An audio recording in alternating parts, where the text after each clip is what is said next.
for the duration. Leader of the Greens, MP for Brighton, Caroline Lucas. Welcome back to our programme. Now, first this morning, let's talk about something green. I don't think that would surprise you. Trees! Later today, the government will unveil plans to sell off England. I emphasise England because that's all the Westminster government has power over. England's publicly owned forests, despite widespread opposition from environmental campaigners and, of course, the Forestry Commission. Yeah, no, that's right, Andrew. 15% of England's forests have already been sold off, raising about £100 million. Now, the government wants to sell off the remaining 85%, although it is thought that some of Britain's oldest native woodland will now not be sold. And the way in which the government is explaining this is saying that actually it means the government saves money and it provides more protection for the forests because there will be stricter rules on the sale and use of such land. What do you make of that?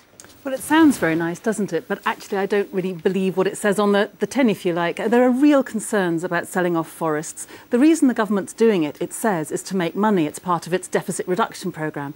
So if they're doing it to make money, that suggests that it's going to be very hard to keep those same levels of protection that we've had to date, and indeed the same levels of public access. So there's real concern up and down the country as to whether or not we're really going to be able to maintain into the future the level of protection that we've had so far for the trees themselves and indeed public access. Yeah, I mean, just to put some figures on the bones of this, it's currently costing the government £15 million a year to maintain the forests, and they think they can raise up to £100 million if they go through with this sale. Now, as you say, this is about an age of austerity where money has to be found somewhere, and it's distasteful. Each thing is distasteful to somebody. This is just something that perhaps we're going to have to wear. Well, I don't think it is, in the sense that it's interesting that when they've sold off parts of the forest before, they've then allowed the new owners to apply for grants to be able to maintain the forests. And so actually the net impact in many of the previous forest sales has not been to make money. It simply changes the ownership, perhaps for ideological reasons, but it hasn't actually saved money. And it's been calculated it's only costing us about 30p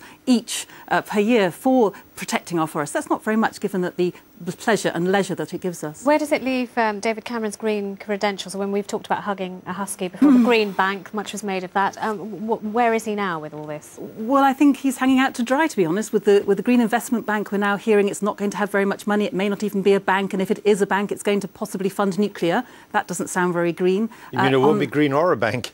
It won't be, exactly. Who knows if it's even going to do some investment? So that is a green bank. So that's not a very good start. This, I think, the government has massively underestimated the public backlash. There are hundreds of thousands of people who are signing petitions, who are out there ready to protect the forests, and I think that's a really good thing. OK, thank you very much. And we are